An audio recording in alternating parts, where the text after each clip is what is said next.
Bismillahirrahmanirrahim. Assalamualaikum warahmatullahi wabarakatuh. Innal hamdalillah nahmaduhu wa nasta'inuhu wa nastaghfiruh wa na'udzu billahi min shururi anfusina wa min sayyiati a'malina. Man yahdihillahu fala mudilla lahu wa man yudlil fala hadiya lahu. أشهد أن لا إله إلا الله وحده لا شريك له وأشهد أن محمدا عبده ورسوله يا أيها الذين آمنوا اتقوا الله حق تقاته ولا تموتن إلا وأنتم مسلمون يا أيها الناس اتقوا ربكم الذي خلقكم من نفس واحدة وخلق منها زوجها وبث منهما رجالا كثيرا ونساء واتقوا الله الذي تساءلون به والأرحام إن الله كان عليكم رقيبا يا أيها الذين آمنوا اتقوا الله حق تقاته ولا تموتن إلا وأنتم مسلمون اللهم صل وسلم وبارك على نبينا محمد وعلى آله وأصحابه أجمعين. Ma'asyiral muslimin azanallahu wa yakum. Alhamdulillah, kita bersyukur pada Allah Subhanahu wa taala. Pada malam hari ini Allah Subhanahu wa taala mengumpulkan kita di dalam rumah di antara rumah-rumah Allah Subhanahu wa taala guna untuk mudarasah, mendengarkan dan memahami serta mempelajari dan mengamalkan qala Allah qala Rasul sallallahu alaihi wasallam. Semoga Allah Subhanahu wa taala menjadikan kita orang-orang yang senantiasa ikhlas dalam mengamalkan seluruh perintah dan larangannya, dijadikan hamba-hambanya yang ikhlas, dimudahkan dalam menjalankan seluruh ajaran-ajaran Islam dan diterima oleh Allah Subhanahu wa taala. Amin ya rabbal alamin. Ma'asyiral muslimin azanallahu wa yakum. Melanjutkan pembahasan usul thalathah karya Syekh Muhammad bin Abdul Wahhab rahimahullah. Wa qala al-Bukhari rahimahullahu ta'ala babul ilmi qabla al-qawli wal amal wad dalilu qawluhu ta'ala fa'alam annahu la ilaha illallah wastaghfir li dhanbik fabada'a bil ilmi qabla al-qawli wal amal. Al-Imam al-Bukhari rahimahullahu ta'ala berkata, bab ilmu sebelum perkataan dan perbuatan. Dalilnya adalah firman Allah Ta'ala, maka ketahuilah bahwa sesungguhnya tidak ada sesembahan yang berhak diibadahi selain Allah, dan mohonlah ampunan atas dosamu. Surat Muhammad ayat 19. Maka Allah memulai dengan ilmu sebelum perkataan dan perbuatan. Ma'asyiral muslimin a'azanallahu wa yakum. Dalam perkara dunia saja kita dituntut untuk berilmu, ya. Ketika kita ingin masuk sebuah perusahaan, ya, kita tentu saja dituntut apa? Punya skill dan punya skill, ya, punya skill dan punya skill. Gitu. Makanya biasanya kalau di Indonesia niku sing ditangletin apa? Sing ditangleti lulusan endi? Madrasah mana? Ya, fresh graduate atau sudahlah lama nganggur, ya. Pasti ditanya itu. Makanya apa, di Indonesia ini paling sering menanyakan tentang apa? Ijazah. Ya, alhamdulillah kita bukan ijazah palsu semua ya di sini. Nggih. Terlebih lagi dalam masalah agama. Ya. Maka masalah agama ini betullah apa yang ditulis oleh Syekhul Islam Muhammad bin Abdul Wahab dalam kitab beliau, Kitab Tauhid ini adalah dengan menyertakan salah satu bab yang ada di Sahih Bukhari, yaitu babul ilmi qabla al-qawli wal amal. Bab ilmu sebelum perkataan dan perbuatan. Supaya apa? Supaya seorang muslim itu mendasari seluruh perkataan dan perbuatan, terlebih lagi untuk ibadah kepada Allah haruslah mendasarinya dengan ilmu. Ya. Nah, contoh konkretnya niki. Ya. Contoh konkretnya niki Imam Bukhari rahimahullah langsung mengatakan wa dalilu qauluhu ta'ala, dan dalilnya adalah firman Allah. Yang jelas bahasanya yang namanya dalil niku kedah qala Allah qala Rasul. Iya. Al-Imam Al-Bukhari terkenal dengan Amirul Mukminin fil hadis. Banyak sekali para ulama ahli hadis niku diberi gelar dengan gelar Amirul Mukminin. Jenengan naten mireng niki para jamaah. Kan biasanya kan Amirul Mukminin itu dimulai dari Umar ibnul Khattab radhiyallahu anhu. Nah niki dalam ilmu hadis para ulama memberikan gelar diantaranya untuk Imam Bukhari itu dengan Amirul Mukminin fil hadis. Nah diantaranya Imam Bukhari, diantaranya pun seperti Yahya bin Ma'in, Ibnu Syihab Az-Zuhri, niku Amirul Mukminin fil hadis. Yeah. Orang yang pertama kali membedakan hadis yang sahih dengan hadis yang dhaif adalah Imam Bukhari. Nah, menurut ulama terdahulu hadis niku namung terbagi menjadi dua. Nek gak sahih nggih dhaif. Yeah. Kalau gak sahih ya dhaif, itu saja. Kemudian melalui perjalanannya berkembanglah dhaif itu ada beberapa, kemudian sahih ada beberapa. Iya. Beliau dari Bukhara, yaitu Soviet. Beliau hafal hadis lebih dari 200.000 hadis dengan sanadnya. Makanya seorang hafiz itu dikatakan hafid itu kalau dia hafal 100.000 hadis plus sanatnya, maka dia berhak disebut sebagai hafid. Jadi hafid itu tidak sekedar hafal 30 juz mutkin.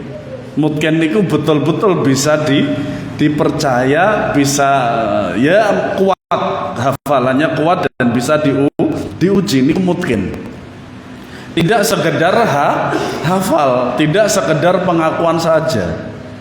Ya. Awamu hafal berang juz? Berapa juz? 30 juz, alhamdulillah. Bisa diuji, bisa. Nah, kemudian diujilah dengan pertama 3 pertanyaan, kedua dengan 5 pertanyaan atau 6 pertanyaan. Ya. Sejak kecil sudah hafal Al-Quran, ya. Dan kitab Sahih Bukhari ini dikenal di dunia Islam. Bahkan dia salah satu kitab tersahih setelah Al-Quran. Jadi ada 2 kitab tersahih setelah Al-Quran, yaitu Sahih Bukhari dan Sahih Muslim. Selebihnya tidak ada. Ya. Di dalam kitab Sahih Bukhari beliau memberikan bab yaitu ilmu sebelum perkataan dan perbuatan. Nah, jenengan makin nak ningali tan Sahih Bukhari itu ada bab niki. Ada bab al-ilmu qabla al-qawli wal amal. Syekh Muhammad rahimahullah membawakan perkataan Imam Bukhari dengan maksud bahwa kita wajib untuk menuntut ilmu terlebih dahulu sebelum kita berkata. Apalagi kalau sudah ada di antara kita yang sudah ceramah, maka harus belajar terlebih dahulu sebelum yang lain, sampai kita faham agama yang benar ini baru kita sampaikan. Makanya apa? Yang kemarin telah kita sampaikan bahwasanya seorang dai itu harus punya ilmu. Ilmu syar'i yang dimaksud adalah ilmu syar'i, ya usul hadis, usul fikih, usul tafsir, ya, dan usul-usul yang lain. Dan kalau disuruh ngajar bisa. Nah, disuruh ngajar bisa. Niku ahli ilmu. Kalau ceramah ya sekedar membaca saja. Tidak ada ilmu usul. Ya. Bisa menjelaskan qawaid fiqhiyah, kaidah-kaidah fikih. Dan juga bisa menjelaskan tentang usul fikih, karena antara kaidah fiqhiyah dengan usul fikih itu berbeda. Ya. Apalagi fikihnya itu sudah barang jadi, produk jadi, tinggal mempelajari dalilnya, amalkan, selesai. Tapi kalau usul belum tentu bisa. Ya. Usul hadis terutama tentang takhrij, bagaimana cara memeriksa hadis ini menjadi sahih, dhaif, maudhu, la aslalahu dan lain sebagainya, itu juga ada ilmunya. Ya. Nah, sebelum kita berkata dan sebelum kita mengamalkan, kita harus tahu dalilnya terlebih dahulu dan harus belajar. Sampai kapan kita belajar? Kata Imam Ahmad rahimahullah ta'ala, minal mahbarah ilal maqbarah. Sampai kapan kita belajar? Sampai mati. Sampai mati. Ya syukur-syukur pas belajar mati. Karena ada dalil khusus tentang cara mensolati orang yang sedang belajar. Ada 6 takbir.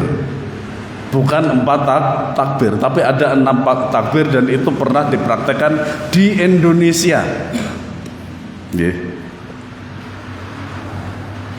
Tidak seperti yang ada sekarang, belum belajar, belum menguasai Al-Quran dan hadis, kemudian sudah menyampaikan, terkadang membawakan ayat dan menafsirkan dengan ra'yu atau pendapatnya, membawakan hadis tapi tidak mengetahui riwayatnya. Terkadang yang disampaikan adalah hadis dhaif.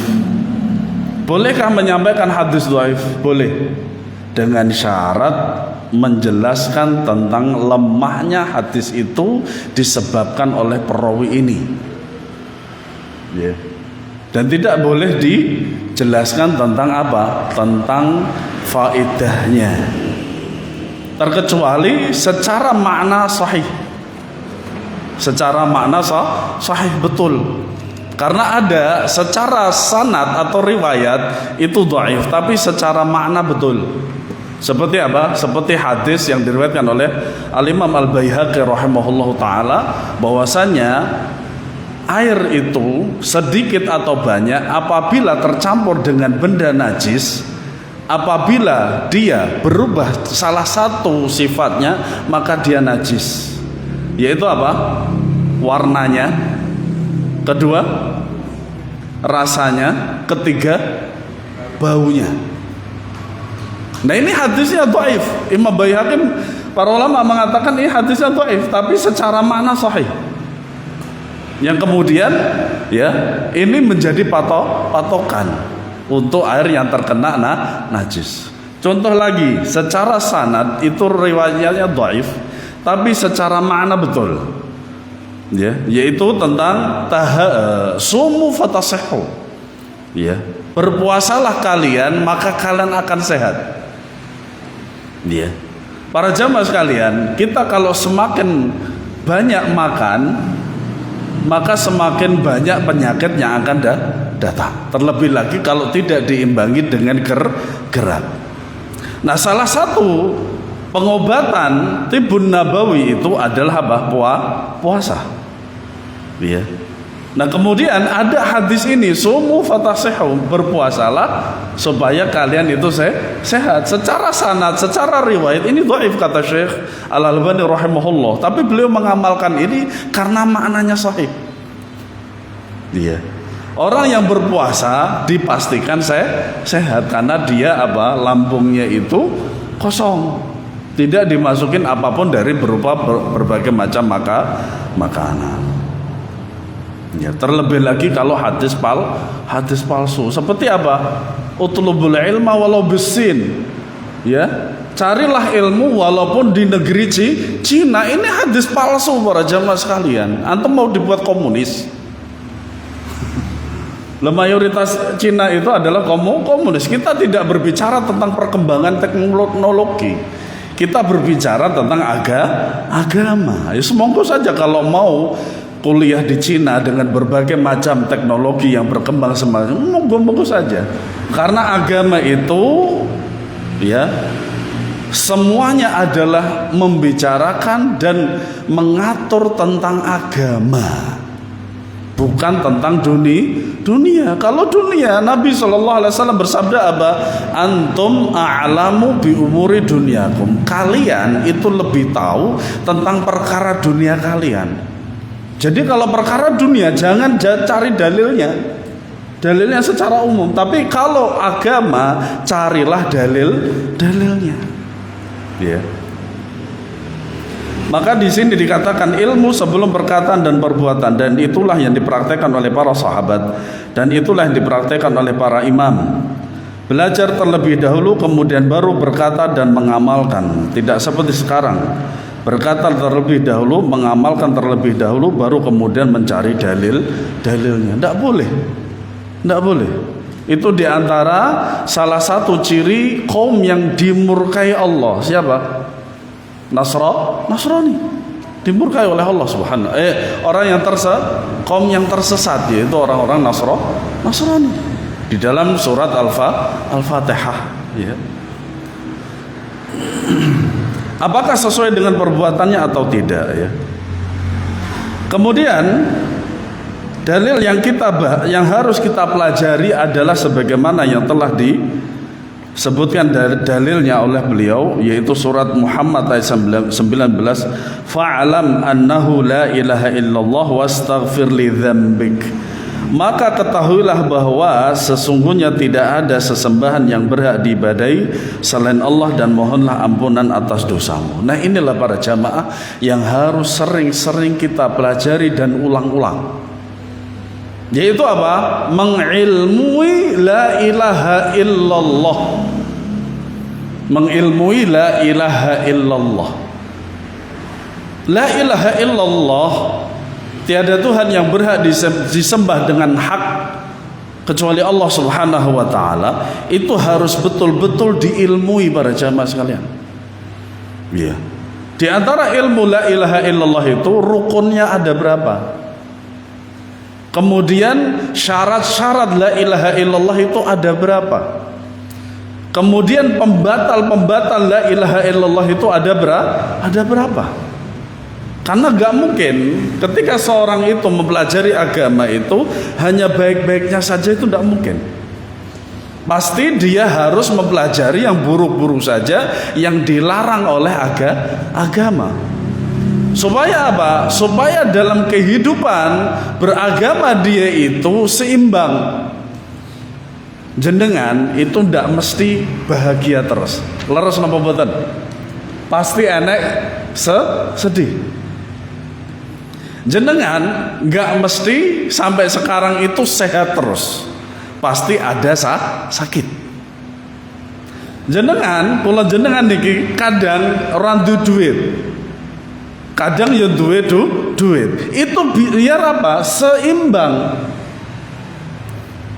Nah, kemudian mempelajari yang buruk, yang dilarang di dalam agama Islam itu disyariatkan atau tidak? Tentu saja disyariatkan. Suatu saat Hudzaifah ibnul Yaman radhiyallahu anhu di dalam sebuah majelis bersama Nabi SAW, Dia menceritakan bahwasanya kana nasu yas'aluna Nabi sallallahu alaihi wasallam 'anil khair.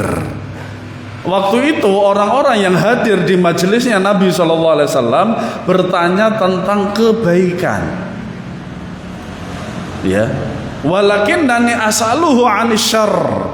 Akan tetapi Hudzaifah mengatakan, aku bertanya kepada Rasulullah tentang keburukan. Nah, tujuannya Hudzaifah apa? Makhafatan an yudrikani, supaya apa? Keburukan itu tidak menghampiriku, atau dia tidak bisa menghindar dari keburukan yang telah dilarang oleh syariat. Ya. Kita harus belajar terlebih dahulu tentang la ilaha illallah. Dan pembicaraan dalam ayat ini diarahkan kepada Nabi sallallahu alaihi wasallam. Masya Allah, Nabi saja disuruh memahami la ilaha illallah, apalagi kita. Ya. Beliau disuruh mengetahui tentang la ilaha illallah. Ya. Itu Nabi yang mendapat wahyu dari Allah, apalagi kita harus sesering mungkin dan mengulang-ulang terus mempelajari la ilaha illallah. Ya. Makanya apa? Usul thalatha itu kan sebenarnya apa? Mengajak kita untuk mempelajari itu. Dan supaya kita bisa menjawab 3 pertanyaan kuburan. Man rabbuk, siapa Tuhanmu? Wa man nabiyuka, siapa nabimu? Wa madinuka, dan apa agamamu? Tujuannya usul thalatha itu. Apalagi pertanyaan itu sudah dibocorkan plus jawaban 1400 tahun yang lalu. Itu sudah dibocorkan oleh Nabi Shallallahu Alaihi Wasallam, pertanyaan plus jawaban. Tapi pertanyaannya, apakah di antara kita nanti bisa menjawab itu kalau nggak mempelajari la ilaha illallah? Ya. Kemudian kita mengamalkan, makanya kita harus belajar tentang makna la ilaha illallah dengan benar. Kemudian kita mengamalkan dan kita dakwahkan. Kemudian tidak boleh kita meninggalkan istighfar, mohon ampun kepada Allah, karena Nabi SAW tidak pernah meninggalkan istighfar. Dalam sehari itu berapa para jamaah? 70 sampai 100. Ada 2 riwayat. Yang pertama 70, yang satu 100. Maknanya apa para jamaah sekalian? Bilangan-bilangan zikir itu yang datang dari Nabi SAW tidak lebih dari 100. 100 itu sudah paling maksimal dan paling mentok. Kok ada orang yang melebihi dari Nabi SAW, memberikan syariatnya suruh membaca ini sampai 10.000 kali. Dalilnya dari mana? Tidak ada dalilnya. Ya syariatnya dia, bukan syariatnya Nabi Shallallahu Alaihi Wasallam. Ya. Jadi kita harus mengakui bahwa diri kita itu lemah, tidak punya apa-apa, dan itu ciri orang yang berilmu. Orang yang berilmu ketika ditanyakan punya ilmu enggak. Tapi bukan berarti menyembunyikan ilmu loh ya. Menyembunyikan ilmu enggak boleh.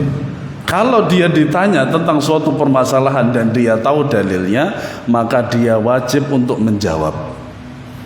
Tapi kalau dia tahu jawabannya beserta dalilnya tapi nggak mau menjawab, maka dia mendapatkan ancaman dari Rasulullah. Maka dia akan dikekang dari kekangan api neraka.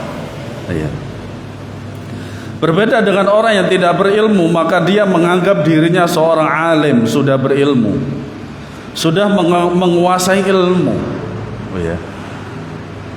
Sehingga dia tidak mau belajar dan tidak mau menuntut ilmu. Para jamaah sekalian, banyak sekali para thullabul ilm, para pelajar, para santri, para pelajar ilmiah itu kalau sudah selesai SMA atau S1 nggak mau belajar lagi. Ya, nggak mau belajar lagi. Ya. Nah itu bukan jadi santri lagi itu.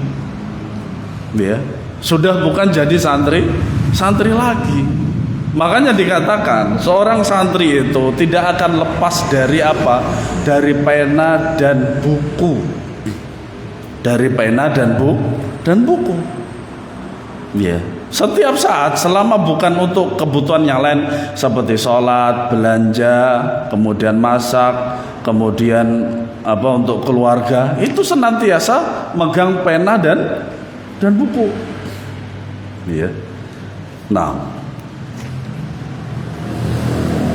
tapi kalau kita belajar, maka kita akan merasa bahwa diri kita itu lemah. Betul para jamaah sekalian.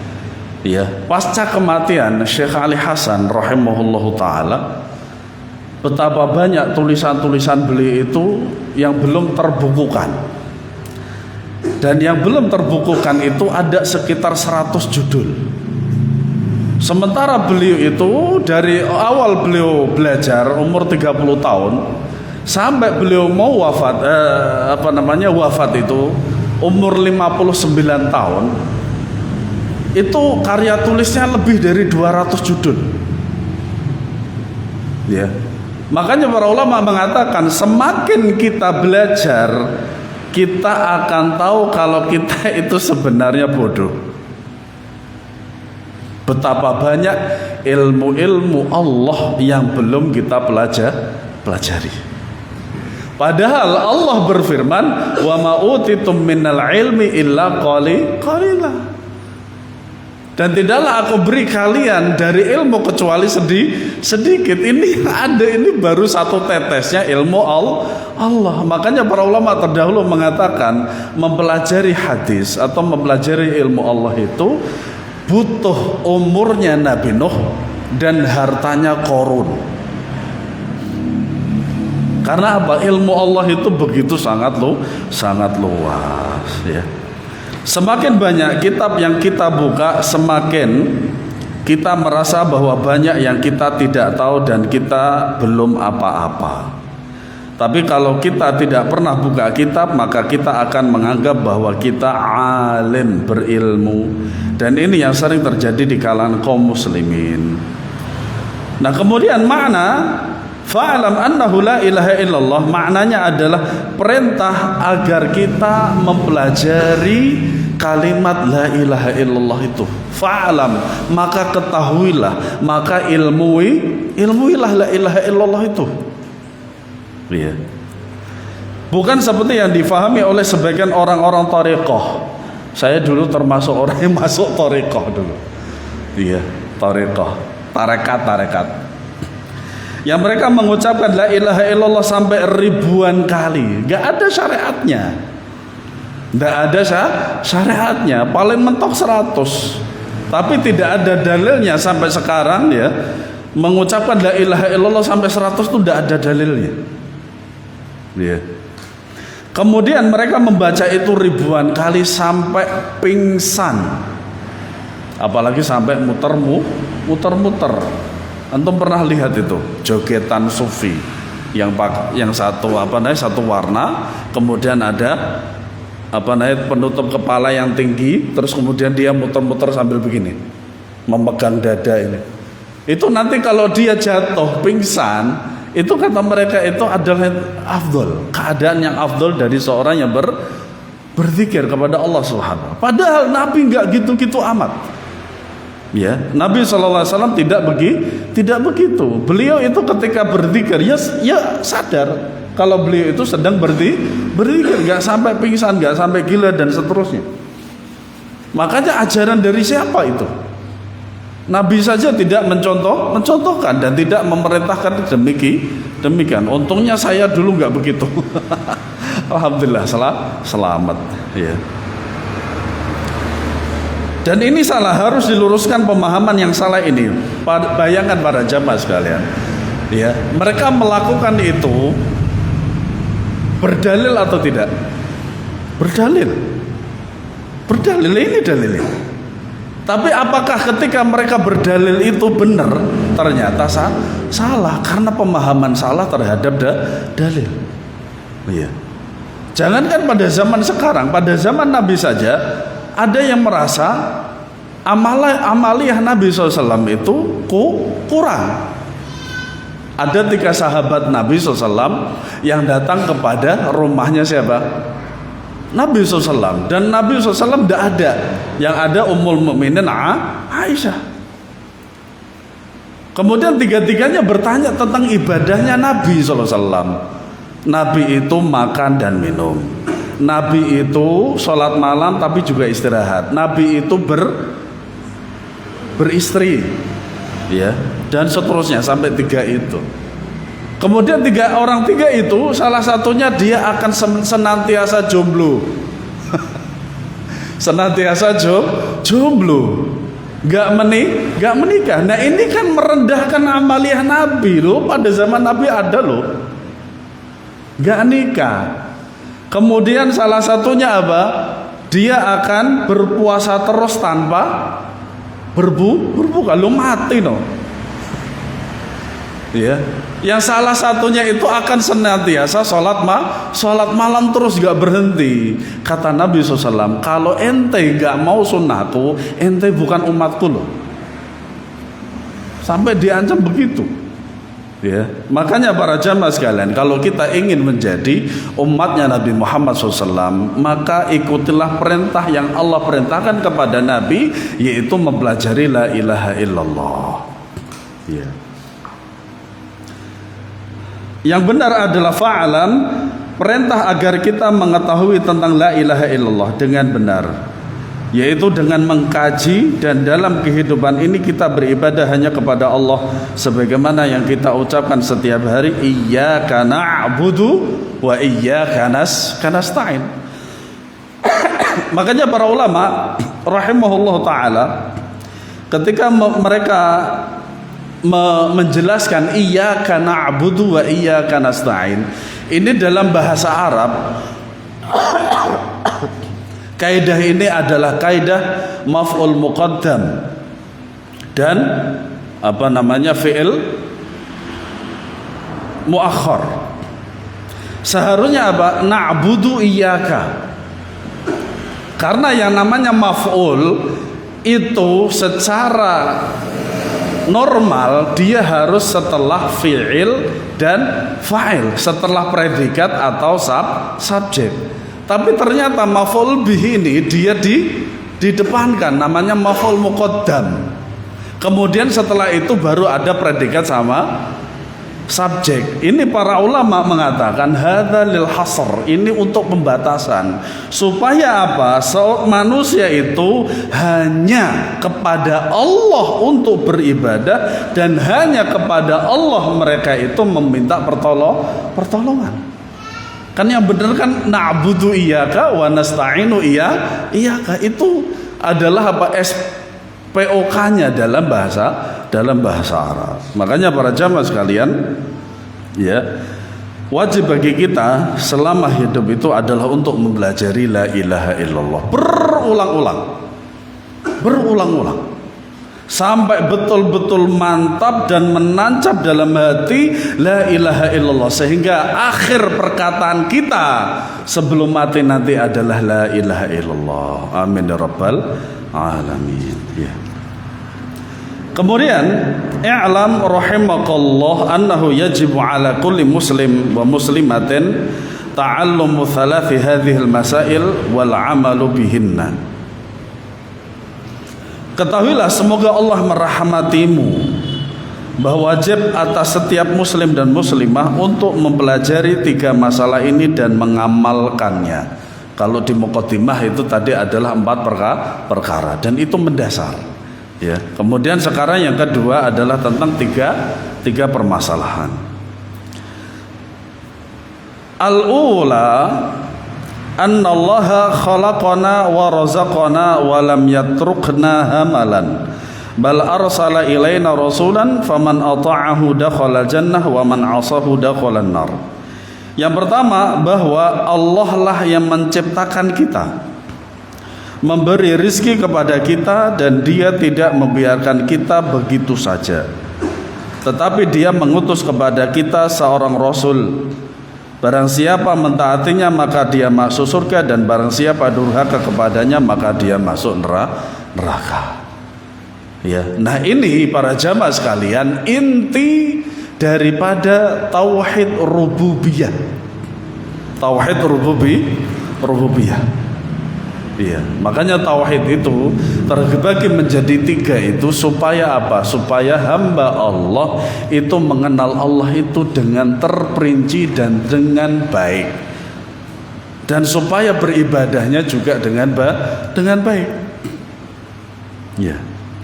Masalah yang pertama adalah bahwa Allah yang menciptakan kita dan memberi rezeki kepada kita.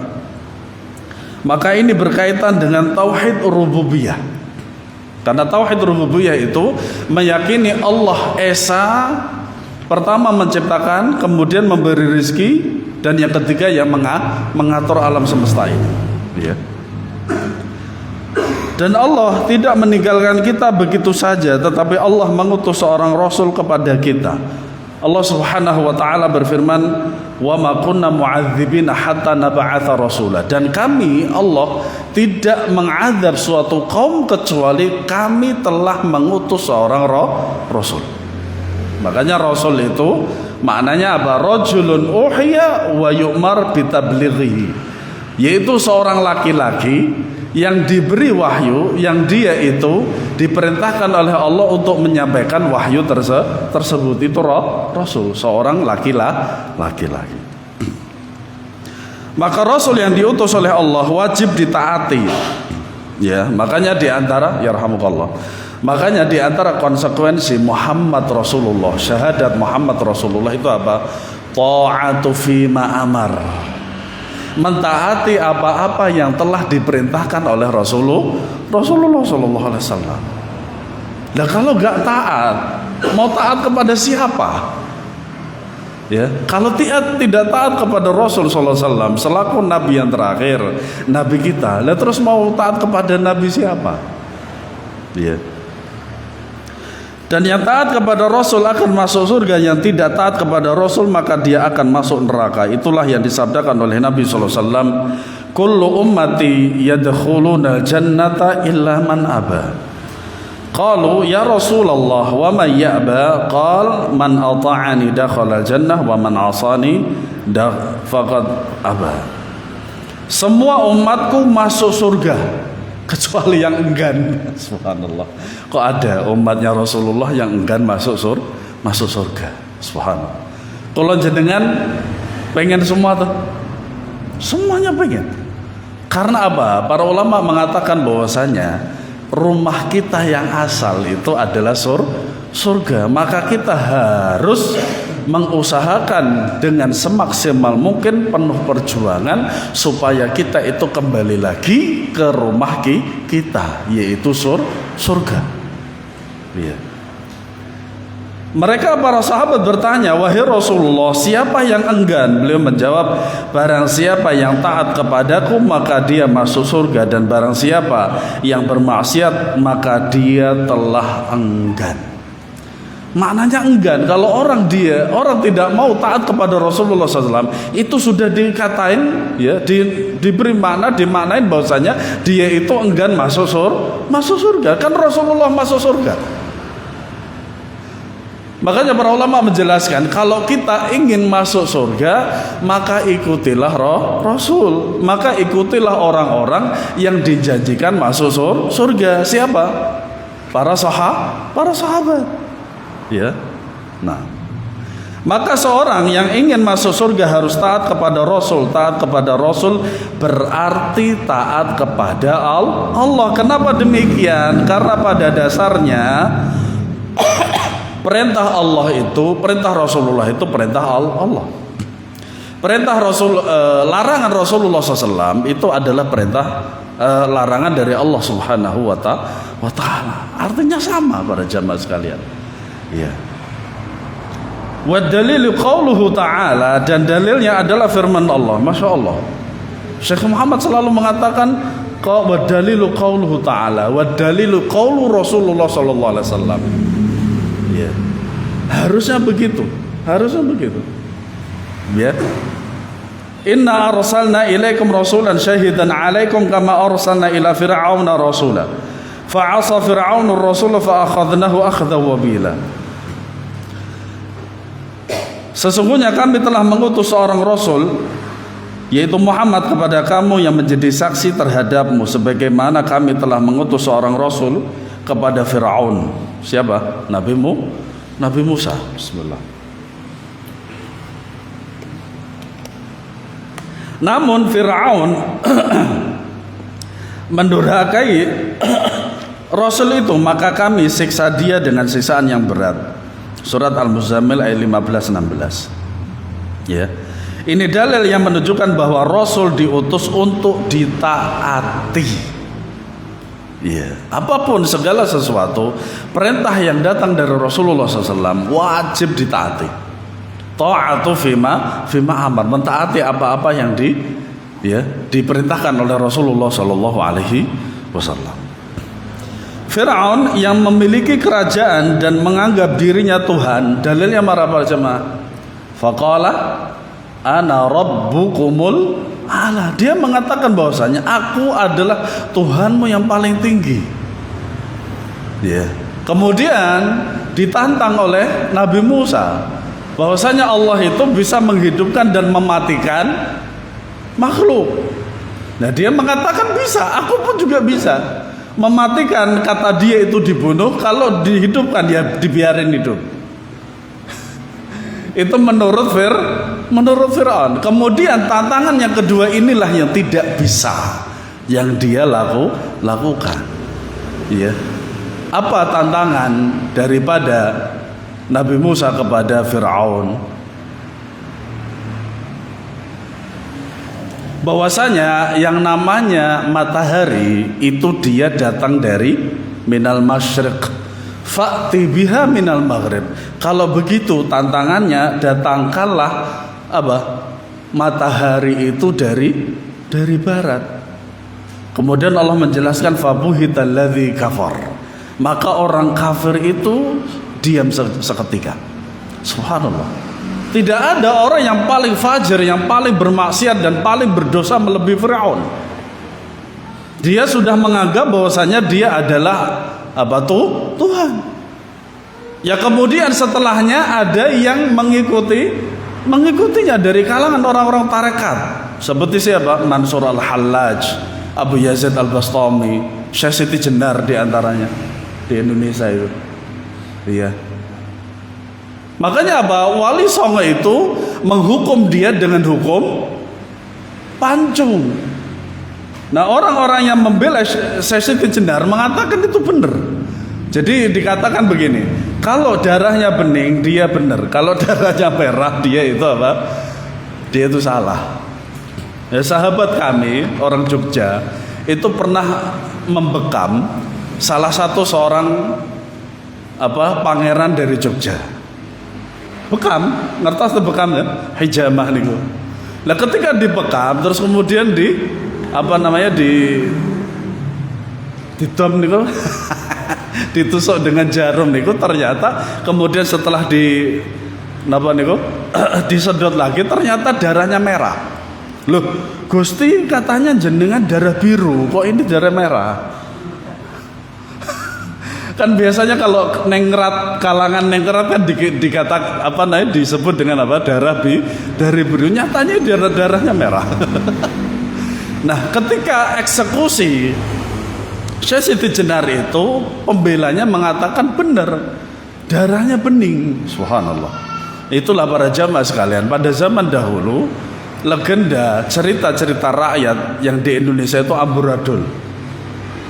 Ya.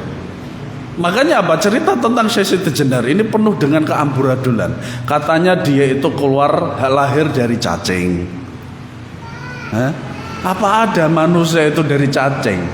Kayaknya ini mengikuti teori Darwin. Kata dia Darwin, maksudnya manusia itu berasal dari kera. Kita katakan ente aja kera. Kita tidak mau karena kita adalah turunan Nabi Adam, biarin dia aja yang dari kera. Nah, kemudian dikatakan kalau memang betul itu darahnya bening, berarti Wali Songo salah dong. Gak bisa jawab. Kalau jawab betul Wali Songo salah, ya maka seluruh Indonesia ini yang mempercayai Wali Songo itu berarti semuanya salah, dan tidak mungkin menyalahkan seluruh kaum muslimin itu tidak mungkin. Nah, itulah apa cerita-cerita yang tidak bisa dipertanggungjawabkan. Makanya ada buku Wali Songo. Kalau di kampus mungkin atau bakar itu buku itu. Karena apa? Gak ada referensi ilmiah. Antum yang pernah kuliah itu, coba kalau ada referensi ilmiah saja itu ditolak loh. Lah ini malah gak ada sama sekali. Ya. Fir'aun yang memiliki kerajaan menganggap diri ya Tuhan, maka tidak taat kepada Rasul yang diutus kepadanya, yaitu Nabi Musa, maka disiksa oleh Allah dalam kubur dan disiksa oleh Allah di dalam neraka. Begitu juga umat Islam, kalau tidak taat kepada Nabi SAW, maka mereka pun akan masuk neraka. Seperti yang Nabi SAW sabdakan, "Mathali wa mathalukum kamathali rajulin awqada nara faja'ala janadibu wal farashu yaqa'na fiha wa huwa yadhubbuhunna anha wa ana akhidhu bihujazikum 'anin nar wa antum tafallatuna min yadi." Permisalanku dan permisalan kalian seperti seorang yang menyalakan api. Tatkala api telah menerangi sekitarnya, maka serangga-serangga masuk ke dalamnya. Dan orang itu berusaha menghalangi mereka, maka aku berusaha memegangi kalian agar tidak masuk neraka, sedangkan kalian lolos dari tanganku. Subhanallah. Inilah para jamaah sekalian, Nabi SAW itu menginginkan kita itu selamat. Kita itu selamat dari neraka, tapi kitanya nggak mau. Subhanallah. Hadis ini sahih riwayat Muslim dari Jabir radhiyallahu anhu, dan juga diriwayatkan oleh Imam Bukhari dari Abu Hurairah radhiyallahu anhu. Jadi kasih sayang Rasulullah SAW kepada umat ini luar biasa besarnya, tapi umatnya ingin masuk dalam neraka. Ajib. Ya. Beliau sudah mengusahakan agar mereka tidak masuk, akan tetapi mereka tidak mau, mereka terlepas. Dan masih banyak permisalan-permisalan yang diberikan Allah oleh Rasulullah SAW agar umatnya sadar.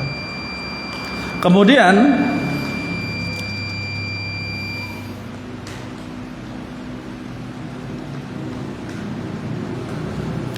Allah Subhanahu wa taala berfirman dalam surat Adz-Dzariyat ayat 56, "Wa ma khalaqtul jinna wal insa illa liya'budun." Aku tidak menciptakan jin dan manusia melainkan agar mereka beribadah kepadaku, yaitu agar mereka mentauhidkan Allah Subhanahu wa taala. Maka manusia dibebani syariat, ada wajib, ada yang haram. Nah ini makanya para jamaah sekalian, ada wajib, ada haram, ada halal, ada haram, supaya kehidupan manusia itu seimbang. Iya. Ada yang tidak boleh, ada yang boleh, ada yang bid'ah dan lain sebagainya.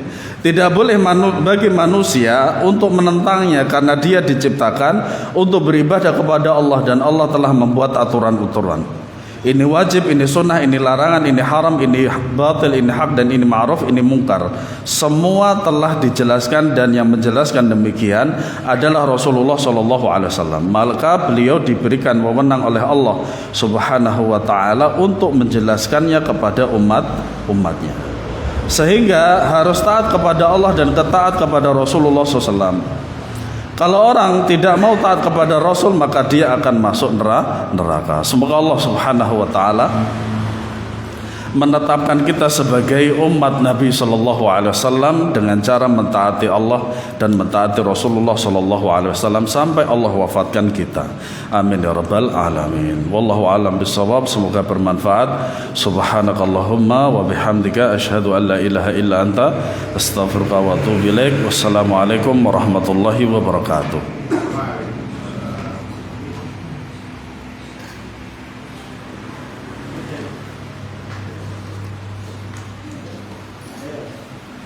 Monggo.